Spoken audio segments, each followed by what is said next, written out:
Hey, hello all, welcome back, or if you're new to the show, welcome, as also.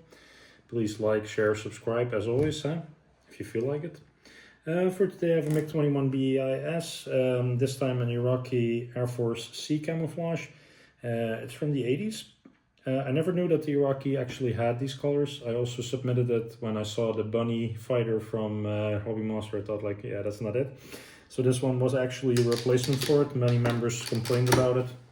And luckily they came with something way better. I think this is close to the colors of the Cuba one or another one that we had.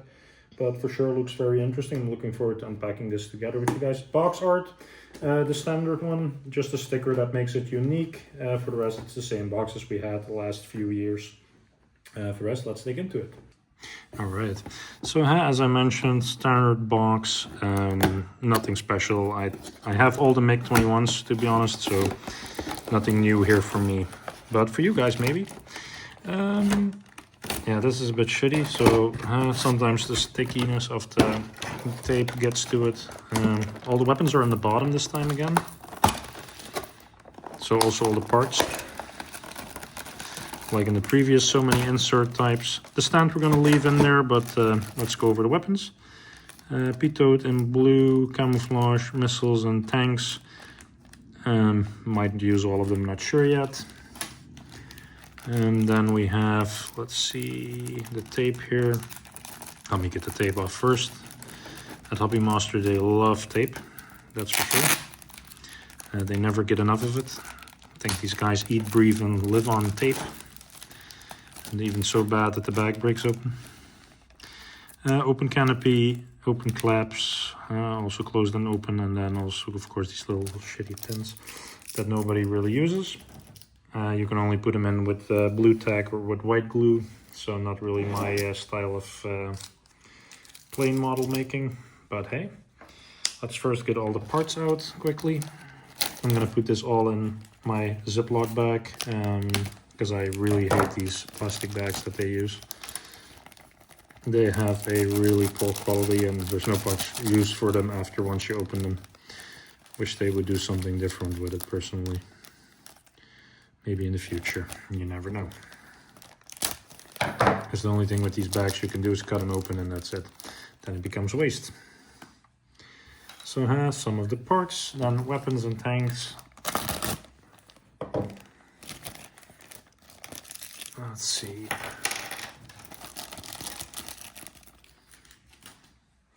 So standard fuel tank center, outer fuel tanks, and the pitot assembly.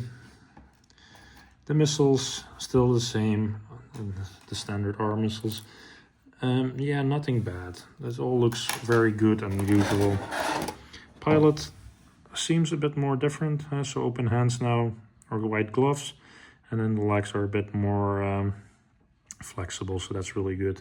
So they made some changes to the pilot, in my opinion, at least. It looks a little bit different, at least. Oops, I think my knife is so sharp that I cut through the box instead of through the tape. Oops. Yeah. A nice thing about a good blade, but the downside of it also. I was just thinking, where are the wheels? Now I see.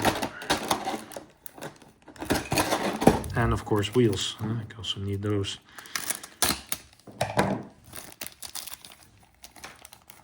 The wheels also, nothing has changed. The assembly is no longer rotatable, although it's a metal pin, so they could make them rotate, but they don't.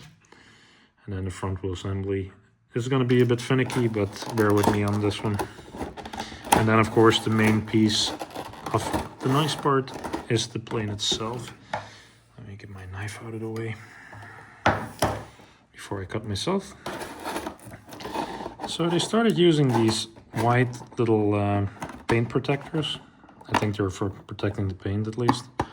They are very annoying. They make it extra challenging to remove the plane. Luckily with this one it's not so bad.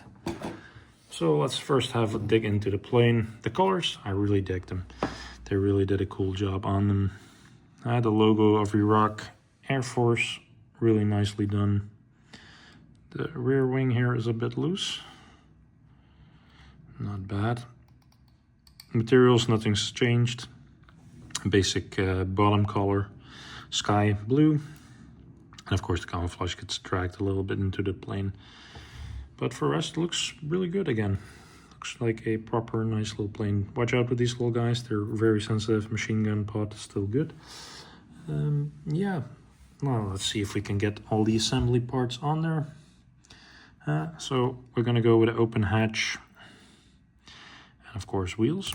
Oh. Now, depending on the fitment of the mold is getting old, I'm assuming.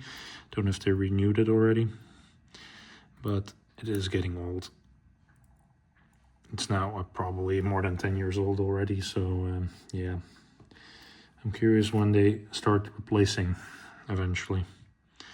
I'm not sure if these will fit properly. They had issues in the past of fitment. I always try left and right, but I noticed that this problem drags on. So how you see this, it's not really squared out 100%. This happens sometimes. No, so really no fitment at all for the wheels. Wheels are unable to go in, which is a bit of a waste, especially if you think about what you're paying for the model. No, they don't fit. Or they're really poor fitment, or they're really loose. I don't know. From the feeling, I would say they're loose. They're not going in all the way. So that is a issue already. So that's the first issue I'm spotting. So that's a failure, to be honest, for Hobbymaster. Front wheel assembles okay. Nothing bad, but just the rear wheels, they're not going in. I'm not sure if it's the pack themselves. It looks like the pack is too fat to go in. It's really loose. So I'm gonna have to either shave off a little bit of material or not. I'm not sure yet. I'm gonna do that off cam to check. But so first problem with a model from Hobbymaster, fitment issue. Looks a bit like a JC Wings issue, but we'll see. So it's solved already. It was not so bad. Also noticed quite right away a difference. They made a change to the model. The change, it's now aluminum pack. I don't know when this happened, but I recall these being plastic, and also I feel they're a bit longer now. So I shaved off the coating. The coating was way too thick that was on there, so that's the gray they put on. And also the wheels are movable actually, by the way. After some manipulating, they rotate. So that's really cool. So yeah, I just shaved off some paint with a small hobby blade. That's the trick to do this. I'm not sure if that was intentionally, I'm not sure.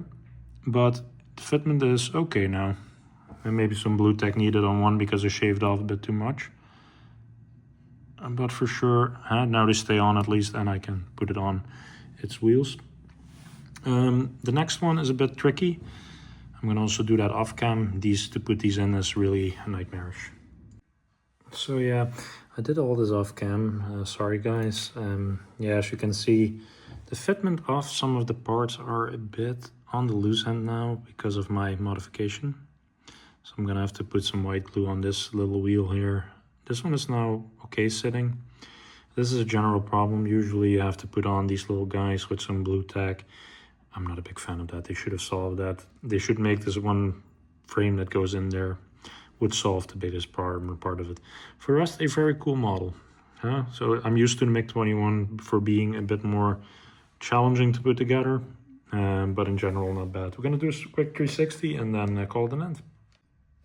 So yeah, guys, there you have the finished MiG-21 from Iraq. I have to say it's a cool model. Just yeah, the paint on the wheels was a bit difficult. So my advice, if you have the same issues, just scrape the coating off a little bit and try every time when you scrape off an angle to see once it fits. If not, you can always scrape it down completely. It's an aluminum pack. I don't know when it started, but I need to check back my old models because I never had to shave them down, so I never noticed that it was aluminum. But for the rest, cool model. I want to thank you guys again for watching. Stay tuned for the next episode. Please like, share, subscribe. Leave a comment. It's always very welcome. And see you next time. Thank you.